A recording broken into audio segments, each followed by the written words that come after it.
All right, let's get started. Just let me briefly introduce the series. This is the Data Then and Now series that has been a collaborative project between the eScience Center and the Science and Technology Studies program, along with computer design and engineering. So we're running a series focused in on historical aspects of data and now. We're going to pass around a sign-in sheet. If you just sign in, so we can practice this doing, and both are interested in these questions. Let's see, I think that's all I want to say about that. Yeah. Okay, so I'm really happy and very excited to introduce Lindsay. I'll say a little bit about her research, but I just want to say Lindsay Poirier is one of the very few people who's been doing historical analytic work on the history of knowledge representation languages, especially focused on the way in which knowledge representation coming out of artificial intelligence has impacted the semantic web and knowledge representation there. So I think we'll be hearing a lot about that today. It's incredibly important work that is deeply infrastructural, right? We don't often realize how much our very search activities, the information on the web that we're searching on the internet of any kind is deeply often organized by these kinds of technologies. So it's not immediately, it's the kind of thing you don't realize is constantly happening, but it is constitutive of just about everything that we're doing, any kind of online activity. So very important research.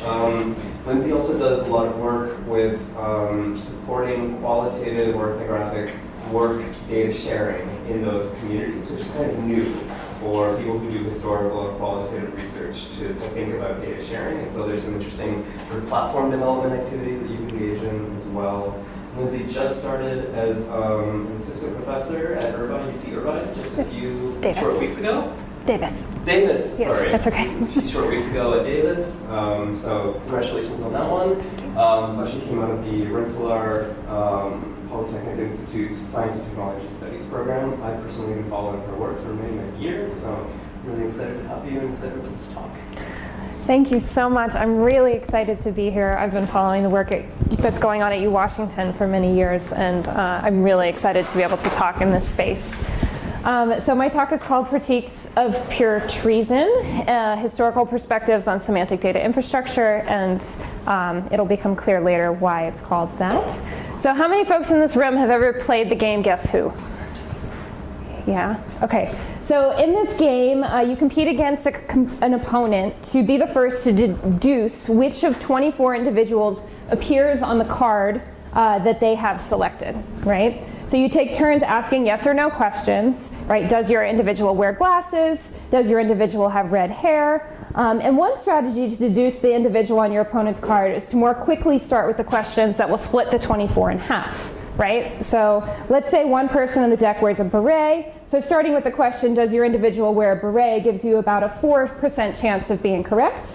And if you're incorrect, you can only remove one from the pile, right?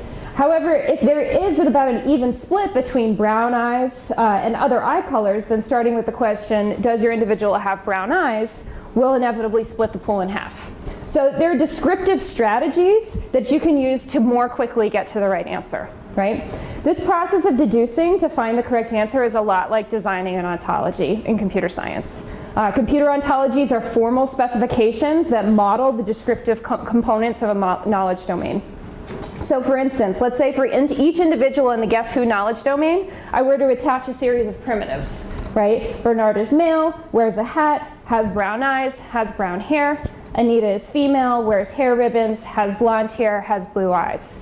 Okay, then I could much more readily create a search box to ask, present to me all of the individuals in Guess Who that are male, wear a hat, and have brown eyes. And the search box would return the following.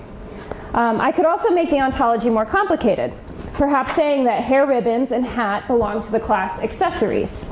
Then I could ask the system, present to me all the individuals that are wearing accessories, and it would return all the individuals that have been described as wearing hair ribbons or a hat, even if they haven't been described specifically as wearing accessories. Right? I could also add some logical primitives to the ontology to make my search box produce results even more quickly. So I could, for instance, say that baldness and female, that is there are two classifiers that will never overlap. They're disjoint, okay, in this particular knowledge domain.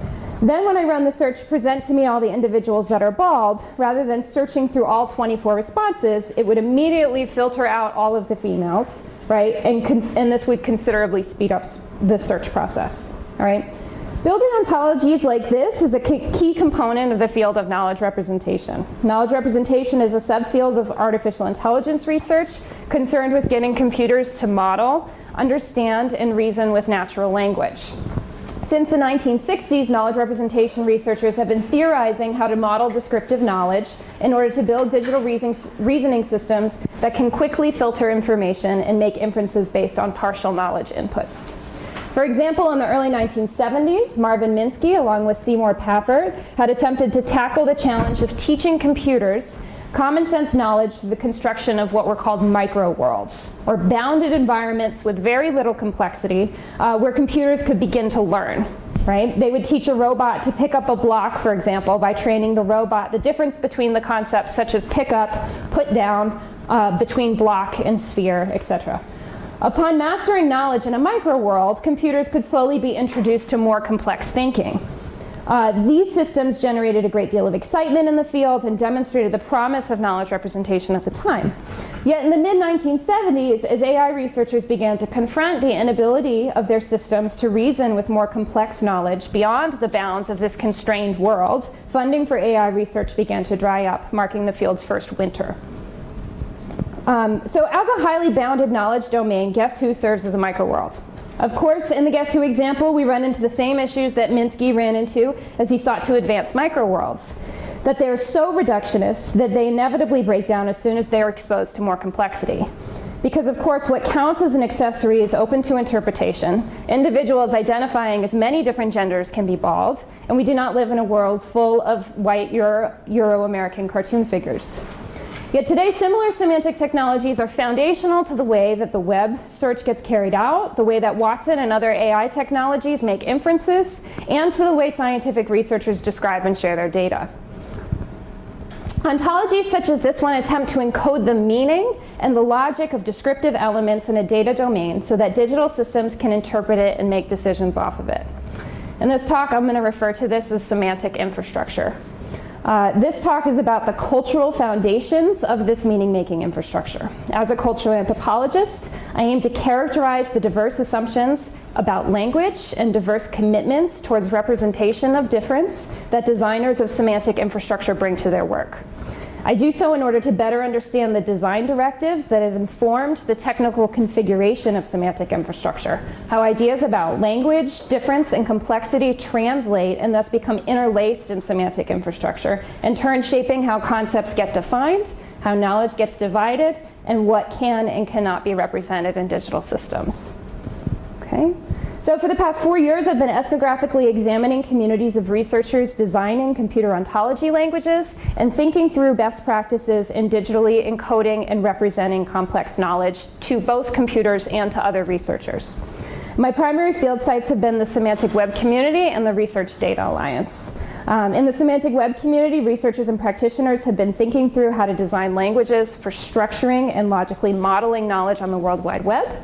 And the Research Data Alliance is a community of researchers and practitioners thinking through how to design the socio-technical infrastructure needed to enable data sharing across disciplines and across international boundaries. And this has often involved conceptualizing and advocating for infrastructure that formalizes how research gets described, interpreted, and modeled.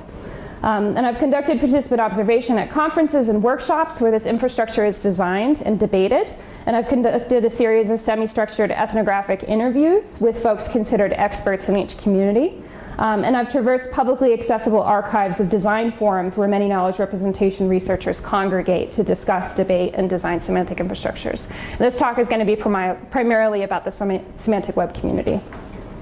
So through this research, I've really come to learn that there's not just one unifying culture of knowledge representation, but that there are diverse assumptions, commitments, methods, and design directives that designers of semantic infrastructure bring to their work. I'm going to unpack some of these cultures by describing how different semantic infrastructure designers have positioned themselves in relation to a key tension that emerges in their work, and arguably in language at large. The more they work to enable their systems to represent messy, fractured, real-world knowledge, the less they're able to guarantee that their logic-based reasoning systems will always work and will always produce correct answers. Right? In other words, as they structure their knowledge representation languages in ways that allow users to, quote, say anything about anything, right? They usher in opportunities for unforeseen exceptions to the logical rules that their languages encode. Right? Thus, knowledge representation designers have to decide how much they're going to restrict their languages and what they're actually going to be able to represent versus how expressive those languages are going to be. And I'm really interested in the cultural work that happens around that particular tension. Okay, so starting all the way back in the mid-1940s, Alfred Tarski had been developing theories for determining the truth of any given sentence or its formal semantics, right, by modeling the configuration of statements with formal logic. He proposed developing what were called meta-languages, which would model true statements. For instance, one statement in a meta-language might be A satisfies X and Y if and only if A satisfies X and A satisfies Y.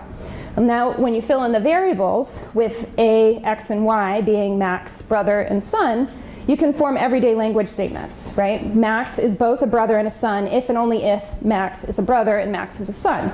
With this model, when the statement Max is both a brother and a son is true, a model theorist, using the principles of formal logic, can then deduce further statements to be true, false, or ambiguous. For instance, the statement Max is a brother would be logically true. The statement Max is either a brother or a son would be false. And the statement that Max is a brother and or a son would be ambiguous. Tarski's work would culminate with the emergence of what was called model theory, which has become really prominent theory that is used to structure languages in the semantic web today. So at the time that artificial intelligence was emerging as a discipline, the idea that language could be encoded via computerized algorithms was becoming increasingly viable. This would give rise to the study of knowledge representation, a subfield within AI. Yet these two kind of forefathers of knowledge representation, John McCarthy and Marvin Minsky, would eventually split considerably in their thinking about how best to approach representing knowledge to a computer. In order to build machines that can replicate human thinking, memory, and language, a great deal of research throughout the golden years of AI, and this was really from the 1950s to the 1970s, had been oriented towards understanding logically and algorithmically how to make the processes of languages work throughout a computer, right? At the time, defense organizations like DARPA had been funneling money into the field, and as a result, digital systems were built to solve very discrete problems. There was a great deal of optimism at the prospect of developing systems that could become as intelligent as any human mind. Almost paradoxically, though, knowledge representation researchers came to learn that the hardest challenges in their field were not getting computers to solve very complex problems, like playing a game of chess, but instead getting computers to solve very simple problems, right? It turned out playing a game of chess was much easier to teach a computer to do than to hold a coherent conversation for even just a few minutes. Right? Thus, in the 1960s, research was reoriented to focus on designing systems that could exhibit common sense. One example is John McCarthy's advice taker. This is a theoretical system that was never built that would apply first-order predicate logic to a series of declarative statements about situations. McCarthy's idea was that any given situation could be adequately modeled for a computer to draw conclusions about declaratives. McCarthy provides the examples of encoding the formal statements, I am at my desk, and my desk is at my home, and then the computer could then deduce, I am at my home. McCarthy had hoped that his colleague at MIT, Marvin Minsky, would help him actually build this advice taker. But in the 1970s, Minsky began advocating for a very different approach to AI. So in his paper, A Framework for Representing Knowledge, Minsky introduced the concept of the frame. For Minsky, a frame is a data structure for representing stereotyped information. And he says, here is the essence of the theory. When one encounters a new situation, one selects from a memory structure called a frame. This is a remembered framework to be adapted to fit reality by changing details as necessary. The terminals, or slots of a frame, have certain requirements that the values assigned to them must meet. In other words, in order to recognize and understand a new situation, one must match the values of the situation to the terminals in various frames. So, suppose for instance you enter a room and you notice a sofa and a television. You might first assign these items to the terminals for a living room frame. But then you notice bulletin boards, magazines, and a receptionist desk. These don't fit into the terminals for the living room frame, so you select a new frame, the waiting room area.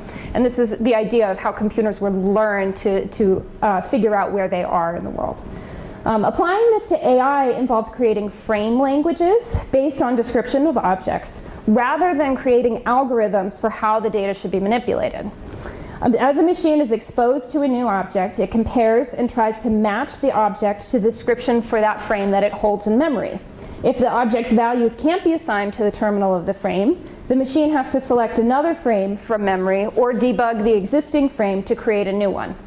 Frame languages provided an alternative to reasoning with first-order predicate logic. While first-order predicate logic assumed to know what was universally true about things in the world ahead of time, frame languages could instead approach new and mundane situations, draw on their prior understandings of the world, and adapt. In other words, for frame languages, knowing how to manipulate data was more important than knowing what was true about the data. So concerned that knowledge representation techniques at the time could not model broad knowledge, Minsky critiqued his own microworld approach as he introduced the frame concept in 1974. Minsky argued that while modeling logic in a microworld often produced favorable results, and this is a quote, "as we approach reality, the obstacles become overwhelming." Minsky also lamented that logic-based approaches to AI focused so intently on producing what was referred to then as consistency and completeness. Right? And he says specifically, "I cannot state strongly enough my conviction that the preoccupation with consistency, so valuable for mathematical logic, has been incredibly destructive to those working on models of the mind. At the popular level, it has produced a weird conception of the potential capabilities of machines in general. At the logical level, it has blocked efforts to represent ordinary knowledge by presenting an unreachable image of a corpus of context-free truths that can stand by themselves separately. This obsession has kept us from seeing that thinking begins with defective networks that are slowly, if ever, updated and refined." So frames focus not on the internal structure of the knowledge, but on how the mind came to recognize and structure external situations. While using first-order logic to model knowledge assumed that concepts would completely, consistently, and rationally follow the same set of rules, the architecture of the frame assumes that we can't model this way since every situation is marked with a new set of assumptions and a new set of conditions. Minsky argued that our assessments and expectations of any given situation can never be more than imperfect approximations. We can only adapt a concept or situation from frames that we already possess to what we've already been exposed to or to what we've already experienced. They will thus, in his words, never be complete or never be consistent. Okay. Minsky's frame-based approach to modeling knowledge, along with others that were emerging in the early 1970s, such as Roger Schenck and Robert Abelson's 1975 concept of scripts, marked a schism in the community, in the AI community, one that Roger Schenck eventually coined as the NEETs versus the Scruffys in the early 1970s. NEETs, working in the tradition of John McCarthy and Nils Nilsson, tended to seek formal, clean, consistent, and complete solutions to AI problems. They believed that the world should be modeled with neat and well-defined semantics to correctly characterize the internal workings of a system. Scruffys, on the other hand, working in the tradition of researchers like Marvin Minsky and Roger Schenck himself, asserted that knowledge was too messy and illogical to model formally or inconsistently. They tended to employ hacks, typically through programming procedures, since hacks are often illogical, in their work to get systems to perform.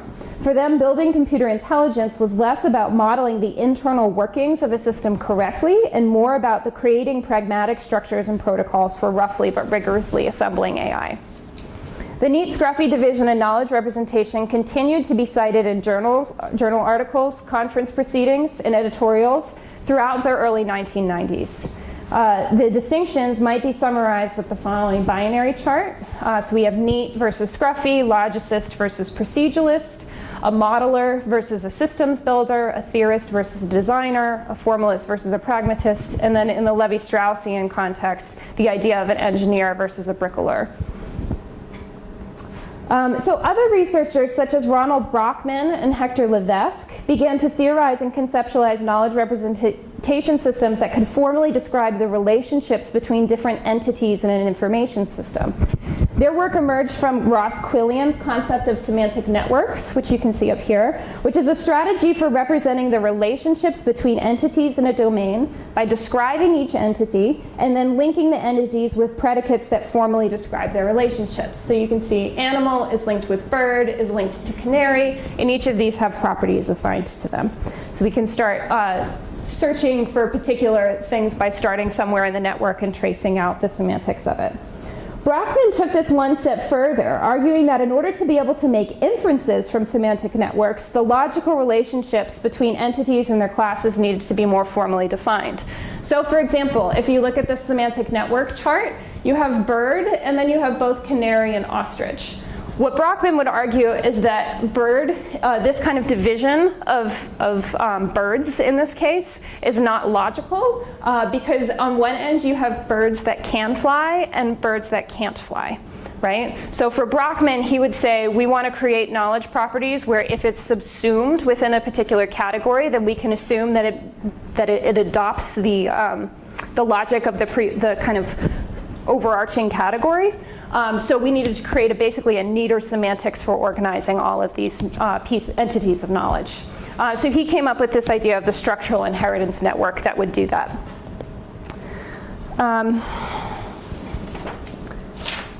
Brockman and his colleagues aimed to build systems that could at once provide rich or expressive descriptions of concepts, but could also make inferences about the relationships between concepts within a finite number of computational steps.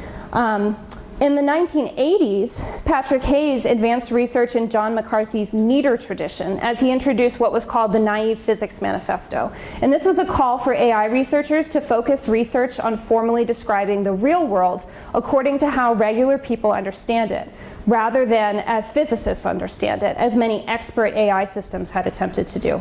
For instance, how do we formalize knowledge for a computer, what it means to have a certain shape, or what it means for something to be inside or outside, or what it means to exhibit force over another object. And these were kind of part and parcel with the work that was done by Robert Brockman and Hector Levesque. So as they were trying to build out these systems that could at once provide expressive descriptions of concepts, but also make inferences within a finite number of steps, they ran up against certain tensions, right? The one tension that gets characterized the most often is the tension between what was called expressivity, so the ability to kind of describe things in rich contexts, and tractability, or the ability to produce one concrete answer, right? And as they began to theorize the more expressive knowledge representations are, they learned that the more complexity that they attempted to model, the more challenging it was to guarantee that the system would produce a sound, complete, and capable of producing tractable results. For instance, what to do about corner cases. So elephants are gray, except when they're white, when you have an albino elephant. Should the systems be allowed to model incomplete knowledge? For instance, should I be able to represent that John is not a student when I don't know what John actually is, right? The system wouldn't know what to do with that information. What about how would you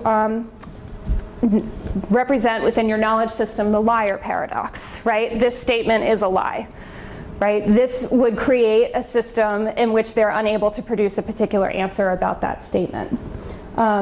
So in order to guarantee completeness, to ensure the system was tractable, folks in the neater tradition advocated for restricting the language so that you wouldn't be able to represent these things, right? So that it would basically remove the possibility of representing corner cases, of representing paradox, so that you could guarantee that your systems could always produce a correct answer.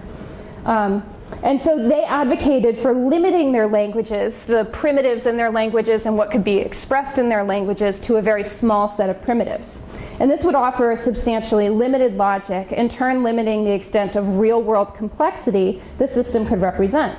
Folks in the Scruffy tradition argued that these nice theoretical principles would break as soon as the models were exposed to real-world knowledge.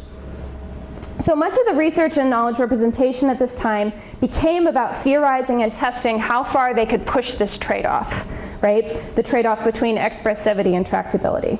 So for instance, describing a knowledge representation system called Classic that she worked on in the 1990s, Deborah McGinnis described to me in a 2016 interview, the description logics have a benefit because they're limited. They're computationally tractable. But it's almost impossible to use a limited language and meet all of your needs. So Classic had some extensions. They had some concessions to working in the real world.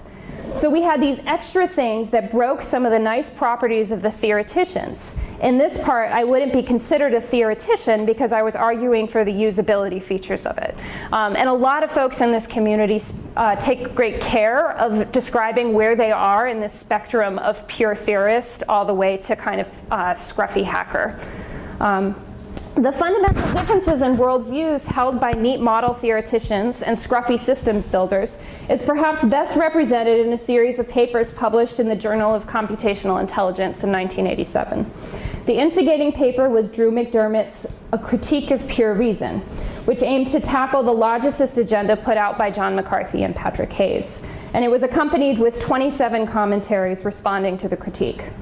So the title of McDermott's paper, of course, is a reference to philosopher Immanuel Kant's book published under the same name in 1781. Although Kant was not cited anywhere in the paper, the influence of Kant's thinking and work on the argument was made evident throughout the paper. Following Kant, McDermott argued he aimed to critique the assumptions about truth and deduction that had been guiding prominent work in computer science and knowledge representation for decades. Most specifically, that truth could be formalized prior to our experience of it. For McDermott, the logicist agenda starts with the premise that knowledge should be formally represented by a series of logical axioms before the computer learns how to manipulate that knowledge. He went on to argue that the most common sense knowledge cannot be represented with logical axioms, and that instead AI researchers should be advancing systems that know how to do things than know what is true about that data. McDermott traced the lineage of this argument through several researchers, including John McCarthy, Robert Moore, James Allen, Jerry Hobbs, and himself. However, in his paper, Patrick Hayes was positioned as the archetype of the logicist camp, and his naive physics manifesto was the subject of the most scrutiny. So Hayes responds to McDermott in a paper called A Critique of Pure Treason. And in it he writes, in the distant past, AI went through a bitter civil war between two camps, the union of neat logicists and the scruffy proceduralist rebels. During the heat of the battle, the term logic came to have the emotive force of a war cry for the neat faction, including myself, and was spoken by the proceduralists in the same sort of way that right-wing Republicans now speak of communism, as an evil, cancerous blight whose spread should be resisted at all costs. This is now over, although the landscape bears scars, and it would be a shame if this paper were to start it up again. Unfortunately, terms such as logicist tend to blur hard-win distinctions. So, in the same exact issue, Ronald Brockman, who's been behind this idea of structural inheritance networks and had been championing for neater semantics for the past decade, lamented that the field had, quote, taken a turn for the neat. He called it a great formality shift that Hayes' manifesto, naive physics manifesto, had heralded. And he argued back in the early days of the shift, the impetus was, I think, to eliminate sloppy, inconsistent, and meaningless informal work by encouraging analysis in terms of a precise formal system. Yet merely gentle suggestions that the tools of mathematical logic could be of use in AI have given way to dogmatic proclamations from the heart of a new logicist camp. They say there is only one language suitable for representing information, whether declarativist or procedural, and that is first-order predicate logic. And he went on to characterize what he called the myth of one true logic, or logicism with a capital L. For Brockman, the myth of one true logic had become a form of imperialism. Papers were not being accepted to conferences because they weren't formal enough. Hackers were being shunned from the field. Systems based on anything but first-order logic were not considered legitimate. Brockman's assessment of the time was later captured in historical accounts of the field. And what is now the leading textbook on artificial intelligence, Stuart Russell and Peter Norvig, who will make a late appearance later in the talk, marked modern AI methodologies as leaning towards neatness. Specifically, they said some have characterized this change as a victory of the neats, those who think that AI theories should be grounded in mathematical rigor, over the scruffies, those who rather try out lots of ideas, write some programs, and then assess what seems to be working. And a few years later on, Pamela McCordick suggested, as I write, AI enjoys a neat hegemony, people who believe that machine intelligence, at least, is best expressed in logical and even mathematical terms. Okay, so fast forwarding a few years to the development of the web. So many in the semantic web community have described to me that a semantic web was Tim Berners-Lee's vision for the World Wide Web from the outset. That we didn't so much produce knowledge from hyperlinking web pages as the web originally engineered does. So if you think of these as documents with hyperlinks in between them, instead, the vision for the semantic web was to link data points within and between web pages, describing their relationships in languages that computers can represent. Right? Berners-Lee made his first public reference to the semantic web during a talk at the International World Wide Web Conference, the first one held in CERN in 1994. And he wrote in that talk, based on hypertext to a computer, then, the web is a flat, boring world devoid of meaning. This picture here. This is a pity, as in fact, documents on the web describe real objects and imaginary concepts and give particular relationships between them. Adding semantics to the web involves two things: allowing documents which have information in machine-readable forms, and allowing links to be created with relationship values. Only when we have this extra level of semantics will we be able to use computer power to help us exploit the information to a greater extent. So today, semantic infrastructure serves as a foundation for many systems that organize, contextualize, and make automated decisions from data. For example, consider Google's knowledge graph, a system that stores structured information on the web into logically structured databases, so that you can search for what they describe as things and not strings. So if I were to search for universities in Seattle in Google in 15 years ago, the search engine would return pages that included the strings university, in, and Seattle, right? Somewhere in the text. Back then, search was about matching keywords to strings that were within the web page. Since 2012, Google has been trying to organize certain things, like the University of Washington, into the ontologies it's developed, right? So in this case, you would find it in the ontology Seattle/colleges and universities, and all of these colleges and universities are listed in there. Okay. Data about the University of Washington has been formally defined as a series of statements on the web. So for instance, this is how I'm able to see the info box to the right of the search results when I search for the University of Washington. And these are all statements that have been stored on the web, right? This idea that the University of Washington has graduation rate 84% is a statement that has been stored in a graph database on the web. So this is an example of one of the graph databases that has information stored about the University of Washington. And all these properties that you see on the left-hand side of the screen have been formally defined somewhere on the web. So the concept of city has been defined in the Wikipedia ontology language. So city is defined as all these properties right here. Okay, so many different data specifications and standards have had to come together to make knowledge graphs like Google's and Facebook's possible. So first, semantic web designers had to come up with a standard way to structure web data into statements, right? So the resource description framework, or what some of you might have heard as RDF, is a syntax for structuring data into what are called triples, with a subject, predicate, and object. So in this case, you would have the subject, University of Washington, the predicate would be city, and the object would be Seattle. Okay? One piece of data serves as the subject, another is a reference to something that exists in the world, and the predicate describes the relationships between those 2 points. So they also needed to design schemas for formally defining what different predicates mean. So today, schema.org acts as one such schema. Webmasters can tag content on their web pages with schema.org. For example, founding date is a property defined in the organization section of schema.org, and it's formally defined as follows: the date that this organization was founded. A web page for the University of Washington might contain the RDF triple up here, and you can see that this will produce basically this infrastructure with these 3 RDF triples right here. Okay? So the cast of characters building these knowledge representation tools for the World Wide Web overlap a great deal with those involved in the knowledge representation debates in the late 1900s, as well as their students. So Drew McDermott, Patrick Hayes, Deborah McGinnis, these are all folks that have come up in the talk so far, were all involved in the design of semantic web technologies at various stages. And the arguments over neatness and scruffiness, formality and pragmatism, and tractability and expressivity continued to structure how they approached their work. Take, for instance, the web ontology language. So OWL is a language for modeling data.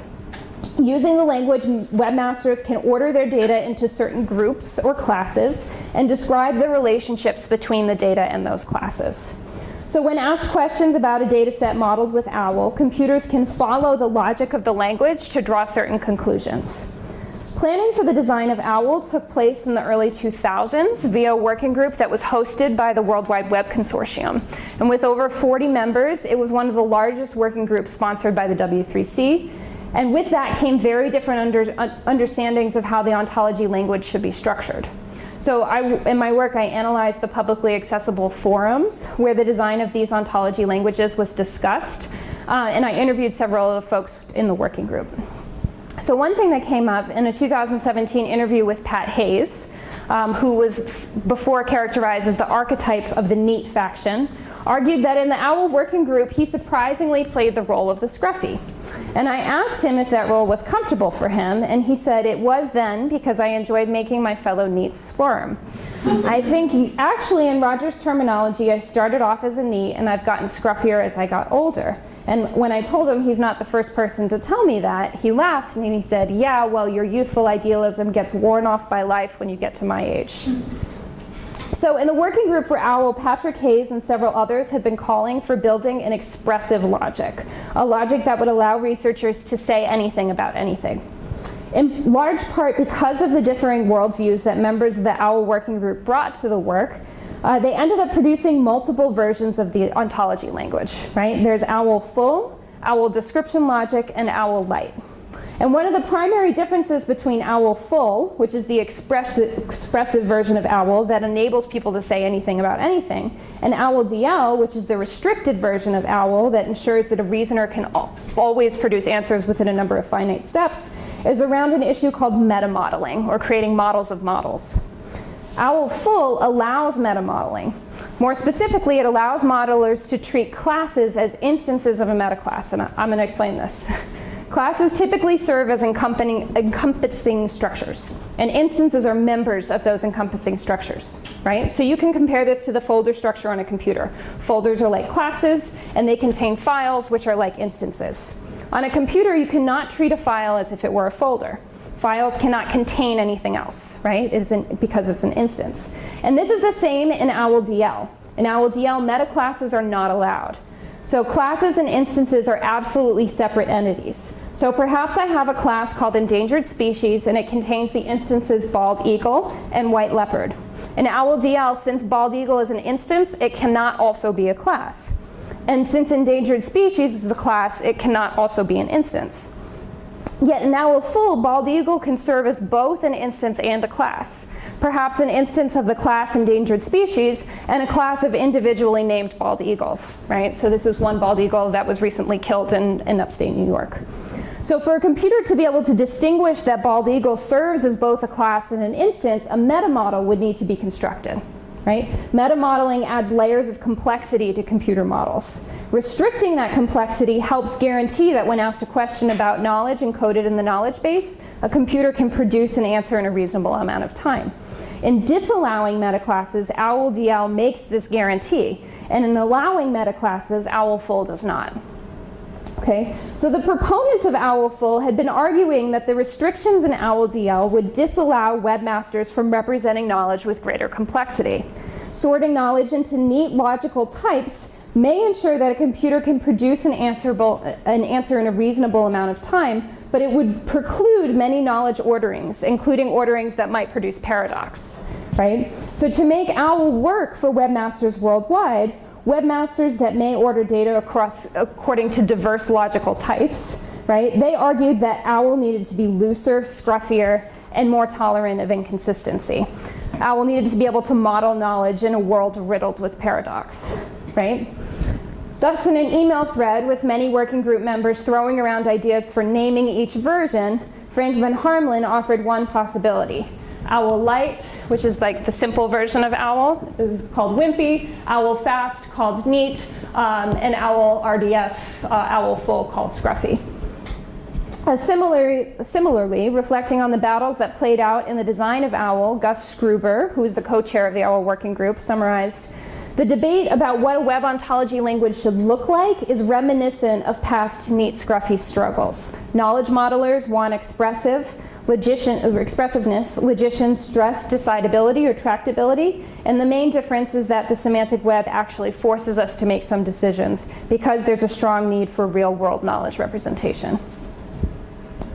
So OWL, while still used for modeling the relationships between data and information systems today, failed to have rapid uptake.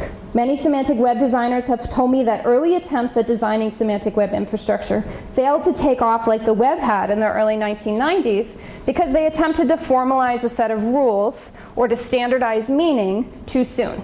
So echoing McDermott's critique of pure reason, Dame Wendy Hall described in a June 2015 interview, she says, "I talk about the semantic web going down an AI rat hole, in that it got quite distracted by the AI community trying to sort things out before there was any data out there. A lot of theory was talked about, a lot of upside down A's and backwards E's to try and prove things about ontologies, and try to work out the theory of a semantic web before there was any data to experiment with." Thus, as efforts to advance the semantic web progressed, instead of attempting to formalize logical rules ahead of time, the designers instead worked to build technologies for describing and ordering existing web data. So notably, data on the web is quite scruffy, inconsistent, and full of paradoxes, right? It's about as real world as you can get. David Woods used this image to describe to me the different perspectives around how to deal with modeling knowledge in this domain. And to work in this domain, the pure theorists constantly had to confront cases that violated their logical axioms. So for example, take DBpedia, which is a project to extract information from Wikipedia and describe it with formally defined schemas. Christian Beiser, who's the co-founder of DBpedia, narrated one of his preferred examples in a 2017 interview. He said, "Usually as a human, if I ask, is a village and a tunnel the same, or is a populated place and a tunnel the same, you would say no." And I confirmed, and he said, yes, this is class disjointness. And class disjointness refers to a rule in many ontologies, including OWL, that specifies that two categories will never overlap, or that a data point will never be an instance of both categories. Marking disjointness restricts the ontology. It lets a reasoner know that it need not look through a class called populated place when asked a question about a tunnel. Because of this, specifying the classes are disjoint can make it easier for knowledge representation systems to infer relationships and produce results in a reasonable amount of time. In DBpedia, architectural structures are disjoint from populated places. Beiser continued, "A tunnel is not a populated place, but if you look at reality, or even if you look into Wikipedia, you find there's a tunnel in India that contains a slum.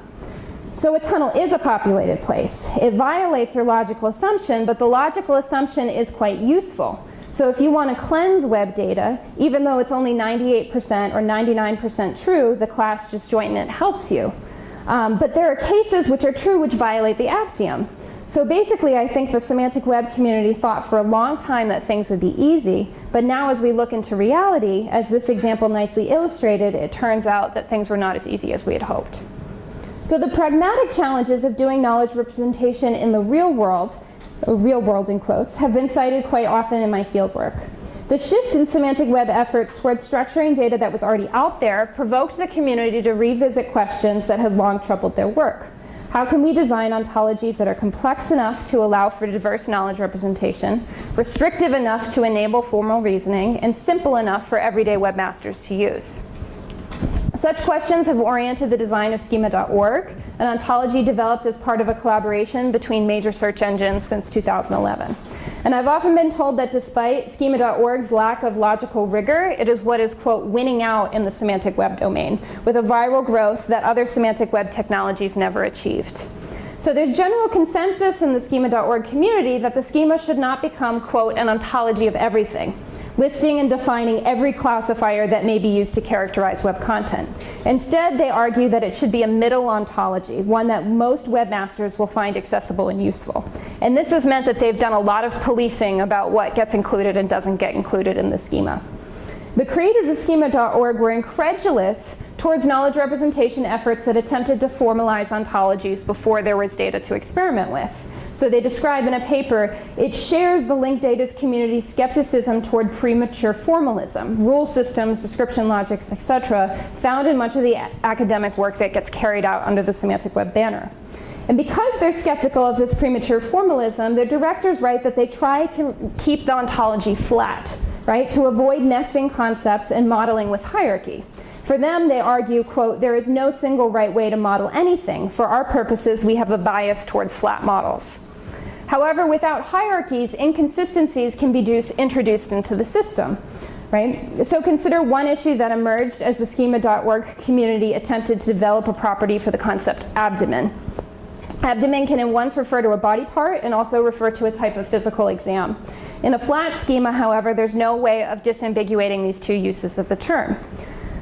If they wanted to disambiguate them, they would have to add in finer levels of granularity, noting that abdomen means one thing in this context and another thing in another context. But imposing these levels would stratify the flat ontology.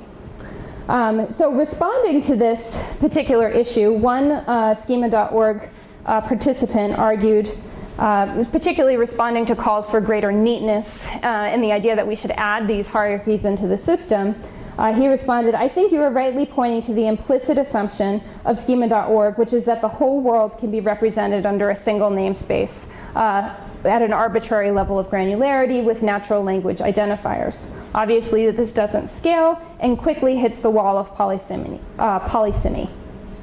That said, other problems that you point at, lack of documentation, semantic glitches, will always be present in this scruffy, in-the-work process called the web semantics, read fuzzy, plural, inconsistent. I'm sure you will ever fight it with all your will and strength, given where you come from, but I'm afraid this battle has been lost for quite a while now. As Pat Hayes told me a while ago, my ivory tower has been seriously shaken these days. Waters of the real world are slowly rising around us. It's time to learn swimming in troubled waters. So toward the middle of Peter Norvig's keynote at the World Wide Web Conference in 2016, he put up a slide that presented two books. The first, Ronald Brockman and Hesper Levesque's Knowledge Representation and Reasoning, and the second, copy and pasting from Stack Overflow. And with a click of a mouse, a large red prohibition symbol displayed over Brockman and Levesque's book. For Norvig, meaning did not come from highly trained logicians carefully building out ontologies, but instead from scruffy hackers, marking up their data with available syntax. And this did not reflect the victory of the neats that he had described in his book in 1995. Instead, for Norvig, there was too much ambiguity on the web. At the end of his talk, an audience member asked him at what point logicians should be re-enlisted in the project of knowledge representation. And he replied that he believed that the semantic web of the future would open a job market for philosophers. He went on to say, maybe the real world is less real than we think. It's not so much about ontology, it's more about epistemology. The web as an information infrastructure has come to be seen as a real-world context for testing ideas and knowledge representation. People from all over the world contribute to the web, so its data is scruffy, inconsistent, and ambiguous. How to model knowledge in a decentralized information space like the web, a space where overnight Paul Ryan shows up on the Wikipedia page for invertebrates. A move certainly to introduce errors into knowledge systems that assume that the categories of invertebrates and humans never overlap, and that keep politics and nature divided. How to formally define words like woman or worker, words that Spivak argues are both absolutely necessary and absolutely violent to define. Knowledge representation experts in AI have been confronting these epistemological challenges as they work in messy spaces like the web. And I've consistently heard them refer to this as challenges that emerge in the real world or in the wild, outside of carefully curated microworlds, where knowledge is defined by the specialist and meaning can be policed or controlled. So, in closing, semantic infrastructures really impact how data is ordered, described, and presented to us. Schema.org impacts what appears in our search results, and it's being recommended to scientists interested in research data sharing. RDF is being used to structure open government data as well as scientific data. OWL is used in healthcare analytics, and other semantic technologies are being used in IBM's Watson and Amazon's Alexa. And their epistemological underpinnings matter for how we access data. Whether what can be represented is deliberately restricted to get information systems to produce an answer and to control how data can be interpreted, or alternatively, if they're being created very expressively, trying to open up flexibility of what can be represented. So we really do need more research into how knowledge is ordered, disseminated, and eclipsed as these knowledge experts confront epistemology ontologically and ontology epistemologically. Words that themselves are very scruffy, inconsistent, and founded on pluralized logics. Thank you.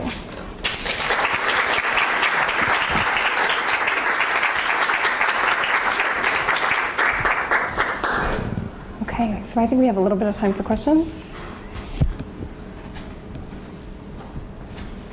Yeah. Thank you. Gosh, that was great.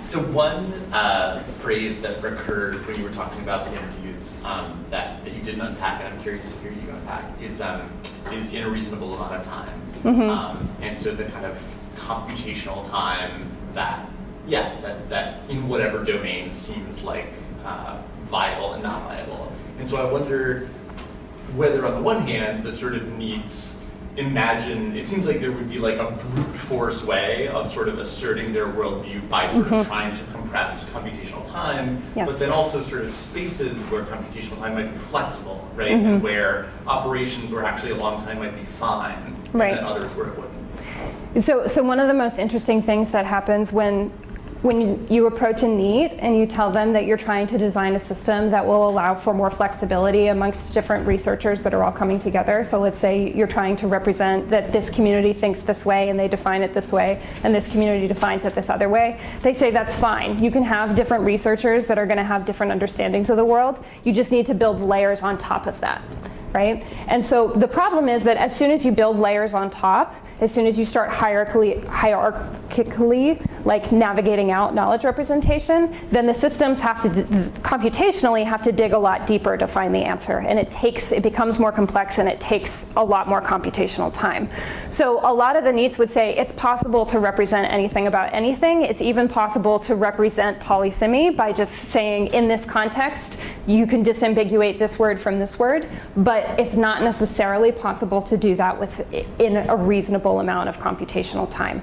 One of the things that's interesting is that a lot of machine learning and this kind of the newer AI technologies are being cast as a way to get around this problem, around this idea that you have a limited computational amount of time to navigate the symbolic components of knowledge representation and of AI. Yeah. Yeah.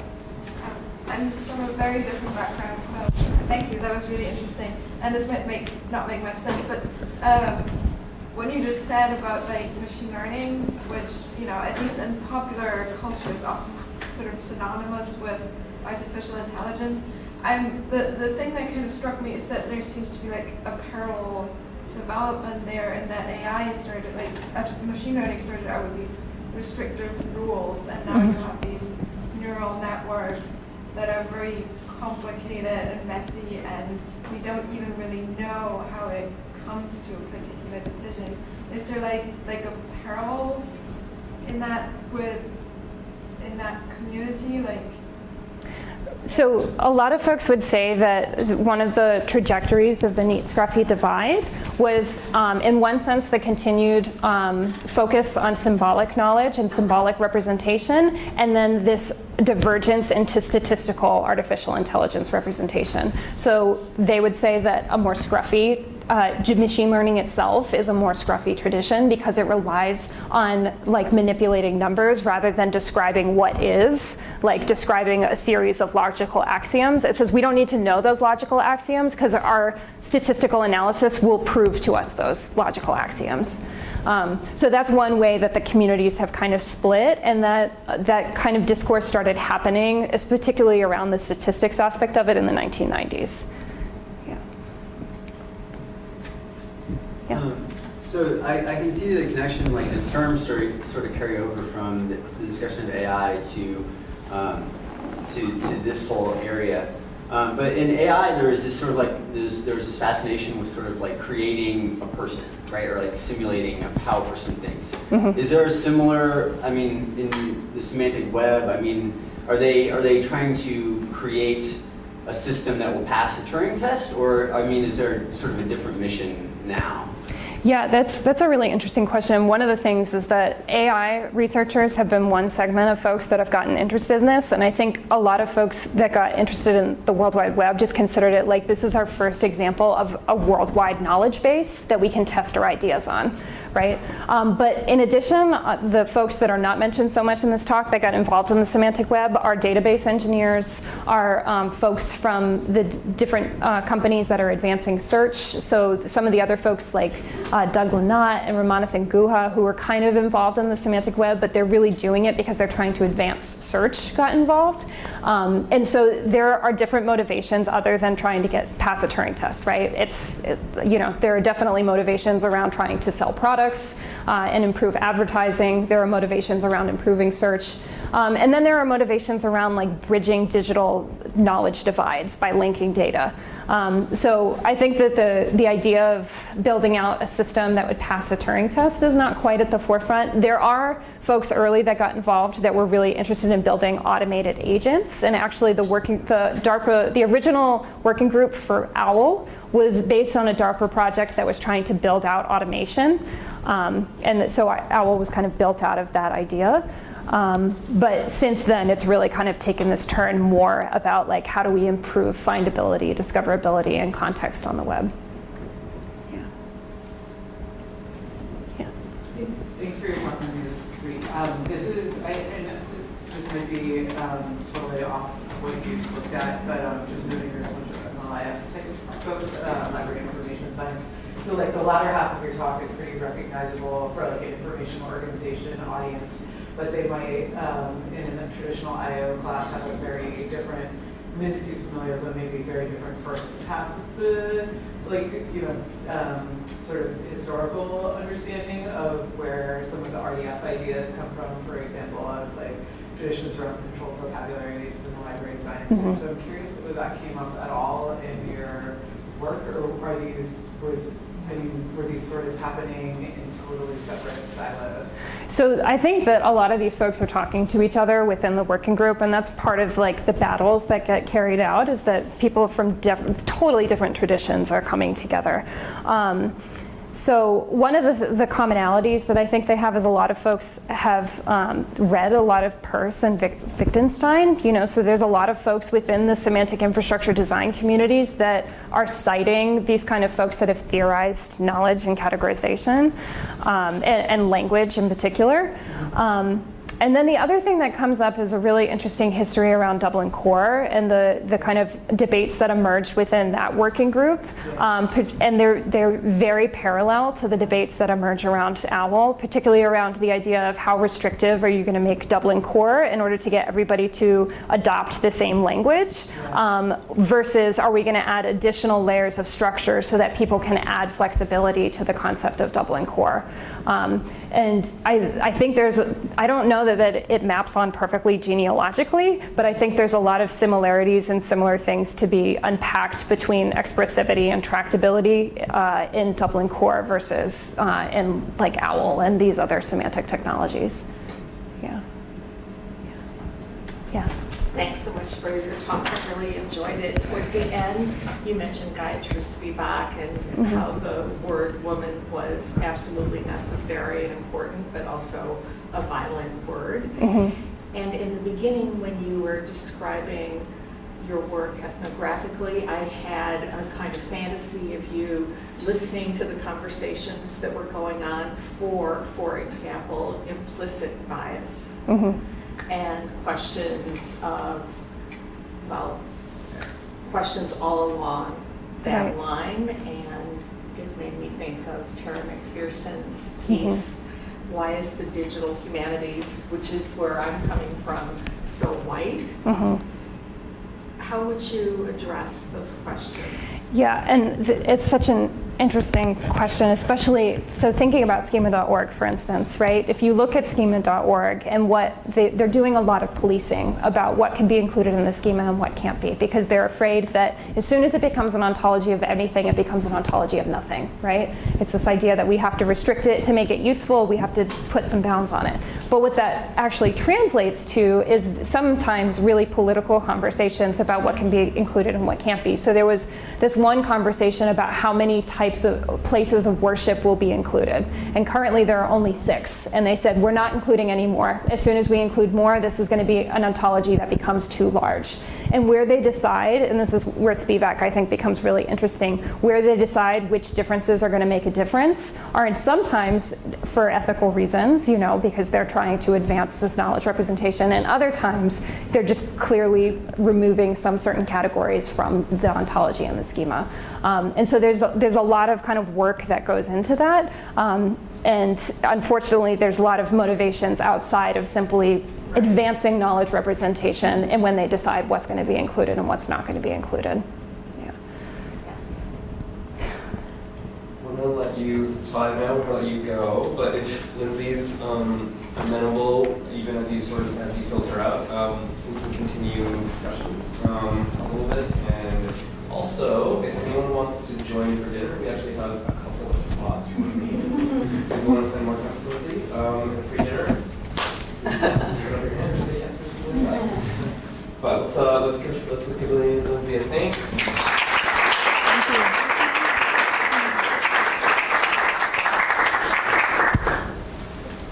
I have a question. Thank you. Well, people filter out. How seriously?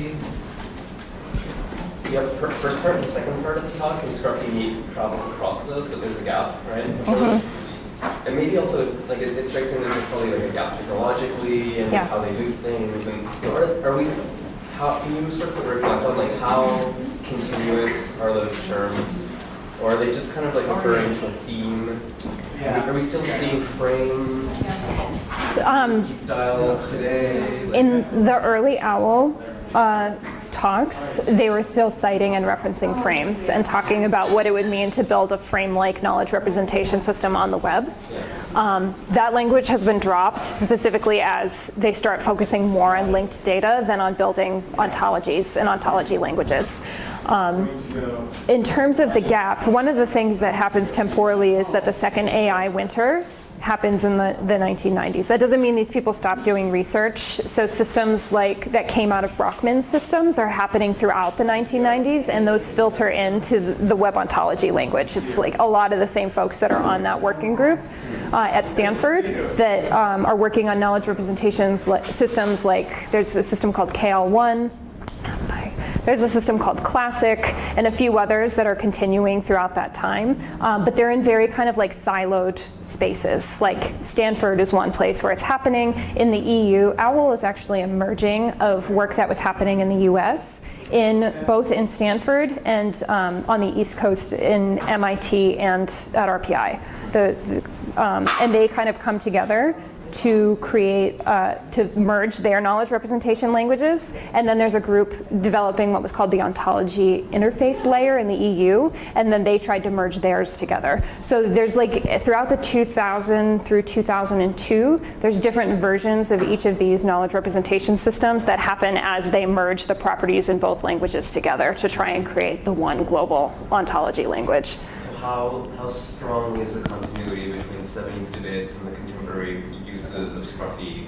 Like, do you think it's a one-to-one mapping, or it's like a metaphor? Or? I think it's a metaphor, because so a lot of folks will say like this, the arguments we're having now are reminiscent of the debates that were happening in the 1970s, or they'll say, you know, at this one conference, Roger Schenck mentioned this description between the Neats and Scruffies, and it mirrors the conversation we're having right now. So it becomes like an organizing metaphor for describing these kind of distinctions in their approaches to knowledge representation that get kind of captured in this expressivity versus tractability trade-off. Okay, thank you. Yeah. Okay, thank you. Yeah. I'm just wondering if you have noticed whether or not there are any, the Scruffy neat divide then manifests itself in kind of organizational structures and institutional arrangements? Like, are there different kinds of organizational infrastructures that then support those different ways of creating this kind of knowledge at all?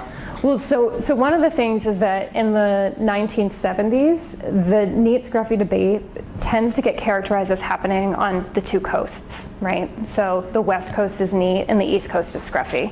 And particularly, I know, so funny. Particularly Stanford is NEAT and MIT is Scruffy. And Yale sometimes gets clumped in with the Scruffy debates that are happening on the East Coast. So that's one kind of distinction that plays out. I don't think it's necessarily getting institutionalized so much in the semantic web community because it's become this kind of metaphorical language. But when I interview anybody who hasn't heard this before that is working in the semantic web community, they immediately say, oh, I'm definitely a NEAT, or I'm definitely a Scruffy. So like the ways that folks identify within the community, they like have very clear inclinations towards either or. Yeah. This is very ill-formed, but you said surprised me a lot. Is there kind of parallels in these debates to debates in fields like linguistics between, say, I don't know, Chomsky kind of syntax trees versus prototypical cognitive linguistics courses like Switch, like MIT and Berkeley, but like, are those domains talking to each other at all? Are you looking for like parallels between those domains, or? It's so interesting because yes, Chomsky does map onto the other coast, and the NEATs. Chomsky, so typically an interview question I ask first is who is the scholar that's had the three scholars that have had the most influence on your thinking, and on the NEATers end, Chomsky is always in that list. And so it's very much linked. It's not directly like they're not necessarily implementing Chomskyan semantics when they do it. It's actually Tarski plays a much more prominent role in the development of these languages. But the influence of Chomskyan thinking on kind of the syntactical structures of languages becomes really important for how people like conceptualize building information infrastructures.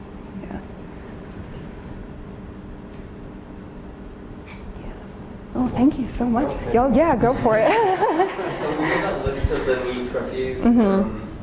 Then you had the Levi-Strauss distinction. Did you add that, or was that already there? I added that, and I'm really interested in this Levi-Strauss distinction, in part because my own work has been influenced a lot by Derrida, who would argue that there's no such thing as an engineer, right? That all work is actually bricoleur. And so the ways in which the communities kind of self-form around these binaries, and that the binary itself becomes a very neat semiotics for describing their own work, right? It's a very kind of structural functionalist way of describing these different languages. And what does that distinction become when we start deconstructing that binary?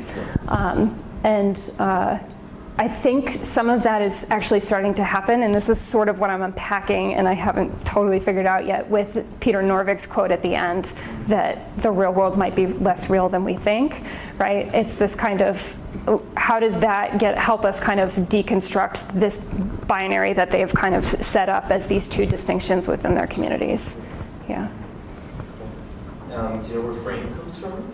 Because that also sounds, like there's all this media studies using frame at the time, and then like right around that time is when Goffman does frame analysis and so on. Is there any relationship? I don't quite know. Yeah. Okay. Yeah, I know that none of that stuff is cited in Minsky. But I mean, it's happening around the same time, so there's probably some links there. And what would you say is the relationship of frame in that concept to context, which you used yourself several times? Yeah, and so a frame is sort of like in the Minsky sense, I think is less so of like a light organizing structure, like an encompassing structure, as much as it is a way of characterizing how they might get away from designing logical axioms that tell about like what about the world, and to start thinking about how to build systems that know how to manipulate knowledge, which, I don't think the frame gets used so much to characterize context, as much as it becomes a way to like shift away from this idea that you have to set out the universal truths ahead of time. It's more like the idea that you can build out the kind of procedural structures for understanding how you would act within a certain situation, or how you would understand what's going on in a certain situation. But yeah, the kind of the way that Minsky would think about context, I think he's kind of getting to that when he's critiquing this idea of consistency and completeness. But I don't know that he quite gets to the idea that like a frame can serve as an encompassing structure for different things. Yeah. Second round. Thank you.